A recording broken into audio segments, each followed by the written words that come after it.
नमस्कार, स्वदेश न्यूज देख रहे हैं आप। मैं हूं आपके साथ ऋषभ सोनी और लेकर आया हूं छत्तीसगढ़ की खास डिबेट, जिसमें आज हम बात करेंगे गद्दार पर हो रही तकरार की। लोकसभा के नेता प्रतिपक्ष राहुल गांधी के बयान ने देश में राजनीतिक तूफान खड़ा कर दिया है। ये तूफान छत्तीसगढ़ तक भी पहुंच गया। प्रधानमंत्री नरेंद्र मोदी, गृह मंत्री अमित शाह और आरएसएस को राहुल गांधी के गद्दार कहने पर बीजेपी भड़क उठी। मुख्यमंत्री विष्णुदेव साय ने खुद पलटवार किए और मोर्चा संभाला। उन्होंने राहुल गांधी के बयान को अशोभनीय, स्तरहीन और राजनीतिक हताशा का प्रतीक बताते हुए कहा। वहीं कांग्रेस से राहुल गांधी के बचाव में कांग्रेस कूद पड़ी है। हम गद्दार शब्द पर मची तकरार पर आज चर्चा भी करेंगे, लेकिन उससे पहले देखते हैं एक रिपोर्ट। आपका प्रधानमंत्री गद्दार है, आपका होम मिनिस्टर गद्दार है, आपका संगठन गद्दार है। राहुल गांधी ने गलत क्या कहा है? का दिवालियापन का जगत है। आपका प्रधानमंत्री गद्दार है, आपका होम मिनिस्टर गद्दार है, आपका संगठन गद्दार है। रायबरेली में राहुल गांधी के इस भाषण ने सियासत में बवंडर खड़ा कर दिया है। ये बवंडर छत्तीसगढ़ भी पहुंच गया है। मुख्यमंत्री विष्णुदेव साय ने राहुल गांधी पर मर्यादा लांघने का आरोप लगाया। सीएम ने कहा, लंबे समय से सत्ता से बाहर रहने की हताशा में कांग्रेस लोकतांत्रिक सीमाएं पार कर रही है। साय ने राहुल गांधी की टिप्पणी को दिमाग का दिवालियापन करार दिया। अब ये उनके दिमाग का दिवालियापन का द्योतक है। एक मर्यादा होती है, समालोचना करना चाहिए, लेकिन स्तरहीन आलोचना नहीं करनी चाहिए। और जिस तरह से इतना बड़ा आदमी होते हुए मतलब ओछी बात का प्रयोग करते हैं, उनके दिमाग का दिवालियापन को मतलब प्रमाणित करता है। वहीं कांग्रेस राहुल गांधी के बचाव में उतर पड़ी है। सीएम के बयान पर पलटवार करते हुए कांग्रेस संचार प्रमुख सुशील आनंद शुक्ला ने कहा कि पद की गरिमा खुद नरेंद्र मोदी ने गिराई है। राहुल गांधी ने संविधान के हित की बात कही है। और प्रधानमंत्री पद की गरिमा को तो मोदी जी ने गिराया है, और राहुल गांधी जी ने जो सवाल खड़ा है वो संविधान के हितों की बात। कोई भी व्यक्ति, चाहे वो देश का प्रधानमंत्री हो या देश का आम आदमी, यदि वो संविधान को नष्ट करने का काम कर रहा है, संविधान के निहित तथ्यों को नष्ट करने का काम कर रहा है, तो वो देशद्रोही है। राहुल गांधी ने गलत क्या कहा है? रायबरेली से निकले राहुल गांधी के इस बयान पर अब छत्तीसगढ़ की राजनीति में भी तूफान खड़ा हो गया है। बीजेपी इसे राजनीतिक हताशा और मर्यादा का उल्लंघन बता रही है, तो कांग्रेस इसे संविधान और लोकतांत्रिक मूल्यों की लड़ाई का हिस्सा बताने में जुटी है। देखना यह है इस सियासी तूफान में मर्यादा के और कितने तटबंध टूटते हैं। Bureau report, Raipur. आपका प्रधानमंत्री गद्दार है, आपका होम मिनिस्टर गद्दार है, आपका संगठन गद्दार है। राहुल गांधी ने गलत क्या कहा है? दिमाग का दिवालियापन का जगत है। तो गद्दार शब्द पर तकरार तो हो रही है, और हो भी क्यों ना, क्योंकि राहुल गांधी ने किसी आम इंसान को गद्दार नहीं कहा, प्रधानमंत्री को गद्दार कह दिया, आरएसएस प्रमुख को गद्दार कह दिया है। इसी पर तकरार भी छिड़ी हुई है।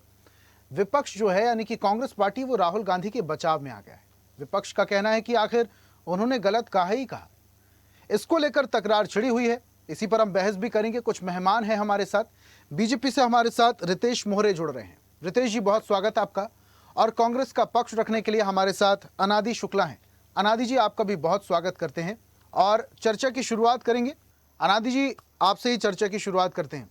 अनादि जी, राहुल गांधी किसी आम इंसान को तो गद्दार शब्द नहीं कह रहे हैं, प्रधानमंत्री को कह रहे हैं। अब आपके अलग प्रधानमंत्री, मेरे अलग प्रधानमंत्री और बीजेपी के अलग तो हो नहीं जाएंगे, पूरे देश के एक ही प्रधानमंत्री हैं। प्रधानमंत्री को गद्दार कह देना अपने आप में बहुत सवाल खड़े कर देता है, और ऊपर से आपकी ही पार्टी के नेता उनके बचाव में आ जा रहे हैं। अभी हम सुन रहे थे सुशील आनंद शुक्ला जी को, वो कह रहे हैं कि उन्होंने गलत क्या कहा। इसका मतलब वो भी प्रधानमंत्री को गद्दार कह रहे हैं अप्रत्यक्ष तौर पर। जी, बहुत बहुत धन्यवाद आपका, और आप सभी को मेरा नमस्कार, साथी पैनलिस्ट को मेरा नमस्कार। देखिए, राहुल गांधी जी का जो बयान था, आपने सिर्फ 2-3 लाइन यहाँ पर दिखाई दर्शकों को, उसके आगे पीछे की चीजें मैं बता देती हूँ। उन्होंने ऐसा क्यों कहा? उन्होंने कहा कि संविधान का अपमान हो रहा है। इसके बाद उन्होंने अपना जो आपने वीडियो दिखाया वो उसके बाद की बात है। तो उन्होंने संविधान का अपमान हुआ ये क्यों कहा, ये समझ लेते हैं पहले। संविधान में जब कोई भी देश के प्रधानमंत्री पद की शपथ लेता है तो वो कुछ लाइनें कहता है, उसमें एक महत्वपूर्ण शब्द जो होते हैं वो है कि प्रधानमंत्री भय, पक्षपात, अनुराग या द्वेष के बिना अपनी जिम्मेदारी का वहन करेंगे। ये वो शपथ के समय कहते हैं। लेकिन ये सारे शब्दों को हमारे माननीय प्रधानमंत्री जी बहुत सालों से दरकिनार करते जा रहे हैं। हाल फिलहाल की घटनाओं पे अगर चर्चा करें तो अडानी जी ने कल ही 2300 रुपए का जुर्माना फाइन पटाया है अमेरिका में अपने खिलाफ जो केस चल रहा था उसको निरस्त करने के लिए। ये हम सभी को पता है। तो उनके ऊपर भारत में 2400 करोड़ रुपए की रिश्वत देने का आरोप सिद्ध हुआ वहां पे, इसलिए उनको फाइन पटाना पड़ा। तो आज देश की हेडलाइन क्या होनी चाहिए थी कि अडानी जी ने जो रिश्वत दी है, जिन जिन लोगों को दी है, मंत्रियों को दी है, अधिकारियों को दी है, उसकी जांच करवाई जाए, क्योंकि आरोप तो सिद्ध हो चुका है। भारत में उसकी निष्पक्ष जांच होनी चाहिए। यहाँ पे हमारे देश के किसी भी बड़े नेता, किसी भी मंत्री का कोई बयान नहीं आता। ये चीज। दूसरी बात, ईरान के विदेश मंत्री का कल का स्टेटमेंट अगर आप देखेंगे, कल या परसों का स्टेटमेंट था, वो कह रहे हैं कि हम तो भारत को तेल देने के लिए तैयार हैं। तो एक तरफ मोदी जी अपील करते हैं कि आप तेल बचाइए, आप ट्रैवल मत करिए, कार पूलिंग का इस्तेमाल करिए, और जब ईरान से तो हमें आसानी से तेल मिल रहा है तो उसको आप एक्सेप्ट नहीं करना चाह रहे। क्यों? क्योंकि अमेरिका का दबाव है, अमेरिका की परमिशन नहीं है।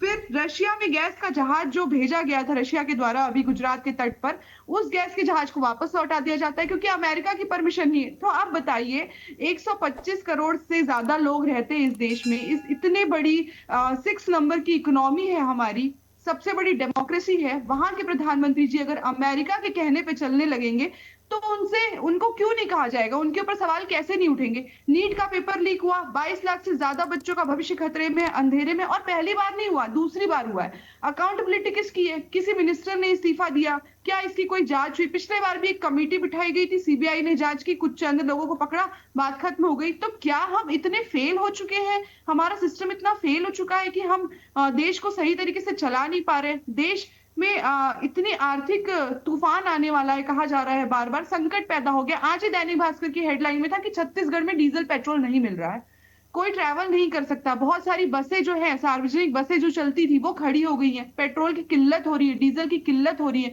तो ये सारी चीजों को आप कहाँ एग्जाम्पल सेट कर रहे हैं? प्रधानमंत्री जी कहाँ पे स्टैंड लेते हुए दिख रहे हैं? किसानों से आपने अपील कर दी कि आप खाद का इस्तेमाल मत कीजिए क्योंकि खाद का संकट है। तो आप बड़े, और जो रही बड़े कॉर्पोरेट घरानों की बात, तो आप ये बताइए कि कितना भी बड़ा कॉर्पोरेट घराना हो, अडानी हो, अंबानी हो, टाटा हो, बिरला हो, कोई भी हो, क्या उनको रिश्वत देकर गरीबों का हक छीनने की खुली छूट मिल जाएगी इस सरकार में? तो जब सरकार इस तरह से चीजें खुद ही कर रही है तो आलोचना तो बिल्कुल होगी।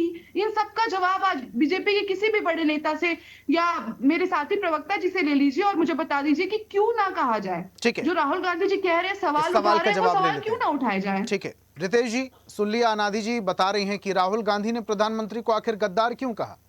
अब ये तमाम सवाल है और ये जो मुद्दे अनादि जी ने गिनाए हैं ये अपने आप में बहुत बड़े मुद्दे हैं। देश में क्राइसिस चल रहा है, इस बात को नकारा नहीं जा सकता। जहाज़ों की क्या स्थिति है, पेट्रोल डीजल की क्या स्थिति है, इस बात से भी नकारा नहीं जा सकता। तो जो जो बातें अभी अनादि जी ने कही हैं, इन बातों को नकारा नहीं जा सकता। और वो बता भी रहे हैं कि राहुल गांधी ने आखिर प्रधानमंत्री को गद्दार क्यों कहा और क्यों ना कहा जाए। जी, इसी को तो कहते हैं कि मानसिक रूप से दिवालियापन, क्योंकि राहुल गांधी की 100 चुनाव हारने के बाद पश्चिम बंगाल चुनाव की हार के डर से वो जब ओमान या अन्य विदेश की यात्रा करते हैं और अपना फ्रस्ट्रेशन मिटाने के बाद जब यहाँ पर भारत में आते हैं और देखते हैं कि माननीय नरेंद्र मोदी की विश्व में भी उनका बड़ा नाम रोशन हो रहा है और वो एक जो बड़ी डील लेकर के यहाँ आए इटली से और नॉर्वे से, तो मुझे लगता है कि ये राहुल गांधी जी के फ्रस्ट्रेशन, और अभी मैंने छत्तीसगढ़ प्रदेश के अध्यक्ष जो दीपक बैज जी का भी मैंने बयान सुना और देखा कि वो हनीमून शब्द का प्रयोग कर रहे हैं। तो मुझे लगता है कि अपने नेताओं पर ध्यान देना चाहिए, क्योंकि नरेंद्र मोदी जी देश का वैश्विक स्तर पर निर्माण बढ़ा रहे हैं। क्योंकि इन्हीं के इंडी गठबंधन के जो है एनसीपी के नेता माननीय शरद पवार जी ने भी ये बात को कहा, उनसे उनको सीख लेनी चाहिए कि किस प्रकार से सीनियर लीडर को एक संवैधानिक शब्दों का प्रयोग करना चाहिए। आप आलोचना कीजिए, समालोचना कीजिए, लेकिन जो आप संविधान की दुहाई देते हैं, आप सड़क से लेकर के संसद तक, जहां राहुल गांधी जी को देखा गया 2007 से लेकर के 2026 तक लगातार कुछ न कुछ अपशब्द का है, चौकीदार चोर है, अन्य प्रकार की, बेनी प्रसाद वर्मा ने बोला, सोनिया गांधी जी ने बोला, रेणुका चौधरी ने बोला, और मध्य पश्चिम बंगाल चुनाव में इनके कांग्रेस के अध्यक्ष जो है खड़गे जी ने बोला, फिर बाद में उन्होंने वापस ले लिया कि आतंकवाद शब्द का मैंने प्रयोग नहीं किया। तो मुझे लगता है कि जो संवैधानिक शब्दों का जो प्रयोग होना चाहिए, क्योंकि वो खुद एक संवैधानिक पद में बैठे हैं, एलओपी के पद में बैठे हैं। यहाँ पर अनादि शुक्ला जी बोल रहे हैं कि एक संवैधानिक संस्था के रूप में वो बैठे, तो मुझे लगता है कि जब वो भी तो एक प्रकार से नेता प्रतिपक्ष की भूमिका में, तो आप किस प्रकार के शब्दों का प्रयोग करता है ये देश की जनता समझती है और देखती है। क्योंकि नरेंद्र मोदी भारतीय जनता पार्टी के प्रधानमंत्री ना होकर के पूरे देश के हैं, 140 करोड़ भारतीयों के क्या बोलते प्रधानमंत्री है, उनको लोगों ने चुन करके वहां भेजा है। और वैश्विक स्तर पे जो संकट है उसको लेकर भारत गंभीर लगातार जो है, मोदी जी ने भी आह्वान किया है। और जो तेल की समस्या है और गैस की समस्या है वो धीरे धीरे हो रही है, लेकिन क्राइसिस जो है, मैं जो समझता हूँ कि लोगों की बचत के हिसाब से काम हो रहा है। तो मुझे लगता है यहाँ जो चर्चा है, कांग्रेस के नेता और इनके लोग राहुल गांधी जी को बचाने में लगे हुए हैं, ना कि उनको सीख देने की आवश्यकता है। कहते हैं ना कि घर का जब बच्चा बिगड़ जाता है तो उसको डांट डपटते को समझाया जाता है, यहाँ तो उत्साहित किया जा रहा है कि आप अच्छे शब्द बोले। तो मुझे एक लाइन याद आती है, नफरतों को न जलाओ, मोहब्बत की रोशन होगी, वरना इंसान जब भी जले हैं खाकी हुए हैं। नरेंद्र मोदी जी के ऊपर जब जब इन्होंने किया है, तो कांग्रेस जहां जहां चुनाव लड़ी है उनको जनता ने जवाब दिया है, नरेंद्र मोदी से जनता प्रेम करती है। इस बात का सबूत पश्चिम बंगाल चुनाव, असम चुनाव और अन्य राज्यों के चुनाव में देखने में मिला है। तो मुझे लगता है कि विपक्ष को इस बात से सीख लेनी चाहिए, क्योंकि जो फ्रस्ट्रेशन है, ये जो निकल रहा है, आम इंसान बोल रहा है, भारतीय जनता पार्टी का उसका विरोध तो करेगी, क्योंकि आप देश के प्रधानमंत्री को बोल रहे। हमने भी कभी, जब नरेंद्र मनमोहन सिंह की सरकार थी, हमने किस प्रकार का असंवैधानिक शब्दों का प्रयोग नहीं किया, ना किस प्रकार गलत शब्दों का प्रयोग किया। आलोचना, समालोचना, विपक्ष का सवाल पूछना, तो मुझे लगता है सीखने की आवश्यकता है यहाँ पर। ठीक है रितेश जी, आप लोग गद्दार शब्द को लेकर बैठे हुए हैं, उसकी आलोचना कर रहे हैं, लेकिन ये गद्दार शब्द का इस्तेमाल राहुल गांधी ने क्यों किया, कौन कौन से मुद्दे उठाए, इस बारे में आप लोग जवाब नहीं देते। महंगाई लगातार बढ़ती जा रही है, पेट्रोल डीजल की किल्लत है, गैस की किल्लत है, लोग परेशान हैं, हीट वेव से कई सारी मौतों की खबर आ रही है, जगह जगह परेशानी है, पानी की समस्या है, बिजली की समस्या है। जब इस बात को लेकर विपक्ष आवाज उठाता है तो आप लोग सवाल का जवाब देने की बजाय गद्दार शब्द पकड़कर बैठे। क्यों नहीं बैठे? देश के प्रधानमंत्री ये लोकप्रिय है और हमारे नेता है, उसको क्यों नहीं बैठे? अगर राहुल गांधी जी को हम बोलते हैं दिवालियापन है, मुख्य मुद्दे वो और जो भी है मुद्दे की बात करें ना, कौन कह रहा है? सड़क की संसद का टीवी डिबेट है, यहाँ सबका बात करें, विपक्ष लेकिन आप लोग तो मुद्दे से ज्यादा गद्दार शब्द को वैल्यू दे रहे हैं। लेकिन मुझे तो क्यों नहीं देंगे? मुझे लगता है कि आप भी उसी लाइन में खड़े हुए नजर आ रहे हैं। जब देश के प्रधानमंत्री को गाली दिया जा रहा है, तो इसमें मुझे लगता है कि इसमें माफी मंगवाने की बजाय आप भी कतार में खड़े हुए नजर आते हैं। मुझे लगता है कि इससे बड़ी शर्म की बात कहीं नहीं हो सकती, क्योंकि आप बात करें ना किसी मुद्दे में, महंगाई की बात करें, भ्रष्टाचार, जो भी विषय होगा, आप सुप्रीम कोर्ट है, हाई कोर्ट है, संवैधानिक संस्था है, आंदोलन करने का अधिकार दिया है, संविधान की बातें करते हैं, आप करिए, किसी प्रकार की बातें करिए, कहीं कोई मनाही नहीं है, हम भी करते हैं। जहां हमारी विपक्ष में हमारी सरकार है, हिमाचल में, कर्नाटक में, केरल में, हम वहां करते हैं। लेकिन इस प्रकार के शब्दों का प्रयोग बिल्कुल स्वीकार नहीं है, इन्हें माफी मांगना चाहिए। मुझे लगता है कि यह एक मानसिक दिवालियापन का जो बात हमारे मुख्यमंत्री ने कहा, तो मुझे लगता है कि उनको आगरा या नागपुर जाकर के इलाज कराने की आवश्यकता है, क्योंकि किस प्रकार की भाषा और इस प्रकार, ये पहली बार नहीं है, उसके पहले भी उनके ऊपर कई प्रकार छीटा कसी। ये तो नरेंद्र मोदी जी की एक बड़ी एक खूबसूरत उनकी आदत है कि वो मुस्कुरा के चीजों को टाल देते, नहीं तो और कोई इनके कांग्रेस से प्रधानमंत्री होते तो इन पर कड़ी कार्रवाई हो जाती। अच्छा, तो पेट्रोल डीजल भी थोड़ा बोल दीजिए रितेश जी। जैसा कि अभी अनादि जी कह रही थी कि ईरान तो हमें देने के लिए तैयार है तेल, लेकिन जहाज को वापस लौटा दिया गया है। गैस का जो जहाज आया था रशिया से, वो भी वापस लौटा दिया गया। क्यों? क्योंकि अमेरिका की परमिशन की हमें जरूरत है, अमेरिका हमें रूल कर रहा है। जरा उस पर भी बोल दीजिए। जी, मैं आपको बता देना चाहता हूँ, हमारा जब रशिया से जब तेल का भंडार आ रहा था, गैस का, आपने देखा हार्मुज से जो युद्ध का हो रहा है, उसमें हमारे जहाज को बड़ा नुकसान हुआ। तो हम नुकसान नहीं सह सकते, मेरी बात को समझने की आवश्यकता है। हमको जहां से तेल मिल रहा है हम वहां ले रहे। और बार बार ईरान की बात जब कांग्रेस से प्रवक्ता या कांग्रेस, तो एक बड़ा सवाल पैदा होता है, ईरान से इतना प्रेम कांग्रेस को क्यों? और जब ईरान में जो संकट था, वहां युद्ध की, कांग्रेस के सब G20 के नेता वहां जाकर के उनसे मिलते हैं। तो मुझे लगता है कि ये देश के आंतरिक सुरक्षा के खिलाफ है, जहां आप सुरक्षा को लेकर के आप जो है बार बार बातें करते, जहां इजराइल हमारा एक मित्र देश है, जहां पर रशिया हमारा मित्र देश है, क्या हम उनसे गद्दारी करें, ईरान से दोस्ती करें? ये बात राहुल गांधी या इनके नेताओं को बताने की जरूरत है, क्योंकि भारत डिप्लोमेटिक तरीके से आज विश्व स्तर पे अपना नाम रोशन कर रहा है। मुझे लगता है कि कठिन करनी में बड़ा अंतर है, क्योंकि ये जो करते थे अपने कार्यकाल में 2014 के पहले, जिसके कारण भारत का स्वाभिमान हमेशा सर नीचे उठता होता था, आज स्वाभिमान हमारा ऊंचा है। तो मुझे लगता है कि तेल गैस की किल्लत आज है, मैं मान रहा हूँ, लेकिन देश उसे स्वीकार कर रहा है कि हमें किस प्रकार से कमी करके काम करना चाहिए। लेकिन तकलीफ कांग्रेस के नेताओं ठीक है को हो रही है, रितेश जी, आपकी जो बातें थी वो जनता तक पहुंची और बिल्कुल। जनता बखूबी आपको सुन ही रही थी। और आप ईरान की बात कर रहे थे, तो पुराने समय में ईरान का भारत से क्या संबंध था, थोड़ा सा आप देखेंगे, आपको मुझसे ज़्यादा ही पता होगा पर्शिया से हमारे क्या संबंध थे। अनादि जी, सवालों के जवाब आपको मिल ही गए होंगे। वो कह रहे हैं कि गद्दार शब्द से है समस्या, क्यों ना हो। देश के प्रधानमंत्री को लेकर आप लोग इतने बड़े शब्द का, अपमानित शब्द का इस्तेमाल कर रहे हैं, तो क्यों ना आपत्ति हो। जी, रितेश जी जो कह रहे थे कि रशिया से हमारे संबंध अच्छे हैं, इजराइल से, तो उनको याद दिला दूं कि ये सारे संबंध तो कांग्रेस के समय से अच्छे बने हुए थे।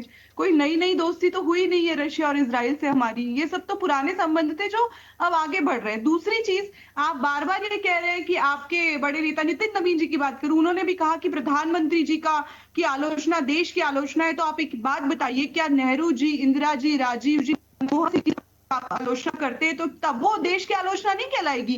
क्या वो देश के प्रधानमंत्री नहीं थे? क्या जनता ने उनको चुनकर? आप रितेश जी बात करनी पूरी करने दीजिए ना मुझे, आप बोल लीजिएगा, फिर अभी आप बोल ही रहे थे, मुझे पूरा करने नहीं दीजिए। तो आप आलोचना करते, कभी आप संसद में खड़े होकर 2017 की बात करूं तो आप कहते हैं कि रेन कोट पहनकर नहाने की कला जो पूर्व प्रधानमंत्री जी में थी वो किसी और में नहीं है। तो क्या ये अच्छे शब्दों का चयन था जब आप जर्सी गाय कहते हैं, जब आप शहजादा कहते हैं, जब आप कांग्रेस की विधवा शब्द का इस्तेमाल करते हैं? तो क्या ये संवैधानिक शब्द थे? जब आप उन शब्दों का इस्तेमाल करें तो वो राष्ट्रवाद हो जाता है, और जब हम उन शब्दों का इस्तेमाल करें तो मर्यादा हो जाती है। गद्दार और चोर शब्द का प्रयोग नहीं किया हमने, गद्दार चोर आतंकवादी शब्द का प्रयोग नहीं किया, पागल कुत्ते शब्द का हमने नहीं किया, संवैधानिक शब्द है वो, शब्दों का प्रयोग कीजिए।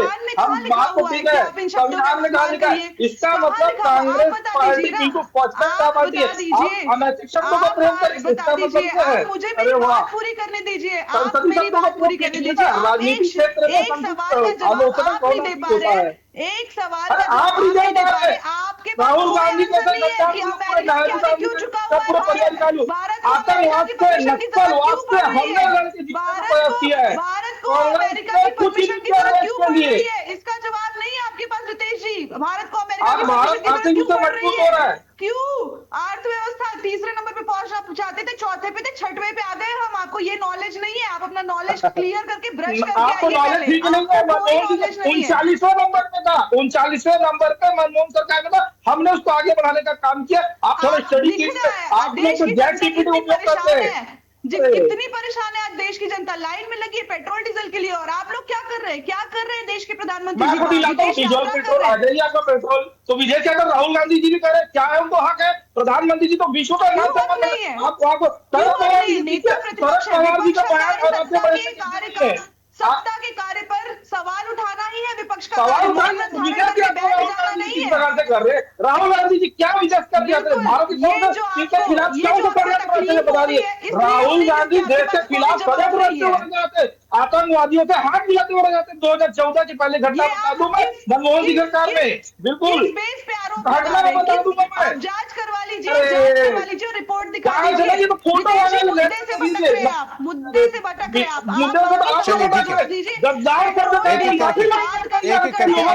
अनादि जी, रितेश जी, ये मुद्दा जो है, शब्द गरमाया जो है और गद्दारी का शब्द जो है, ये अपने आप में काफी ज्यादा नकारात्मक है। लेकिन किसी देश के प्रधानमंत्री को लेकर जब ऐसे शब्दों का इस्तेमाल होता है तो देश में आलोचनाएं होने लगती है और विश्व पटल पर गलत मैसेज जाता है। लेकिन इस शब्द का इस्तेमाल क्यों किया गया, इस बारे में भी सोचना बहुत ज्यादा जरूरी हो जाता है। अनादि जी, बहुत शुक्रिया हमारे साथ जुड़ने के लिए। रितेश जी, आपका भी बहुत बहुत धन्यवाद चर्चा में शामिल होने के लिए। तो आज हम बात कर रहे थे गद्दार पर हो रही तकरार की। तकरार हो भी क्यों ना, क्योंकि प्रधानमंत्री को राहुल गांधी गद्दार कह रहे हैं, आरएसएस को गद्दार कह रहे हैं, इतने बड़े शब्दों का इस्तेमाल कर रहे हैं। लेकिन इन शब्दों के इस्तेमाल के पीछे तर्क कांग्रेस का क्या है, ये तो आपने देख ही लिया। लेकिन इस शब्द के इस्तेमाल के बाद सियासत और कितनी गरमाएगी, ये आने वाला वक्त बताएगा। खास पेशकश में फिलहाल इतना ही। देखते रहिए स्वदेश न्यूज, सबसे पहले देश। और ऐसी ही ताजा खबरों के लिए लाइक, फॉलो और यूट्यूब पर सब्सक्राइब कर बेल आइकन जरूर दबाइए। और हर अपडेट के लिए विजिट कीजिए स्वदेशलाइव.com।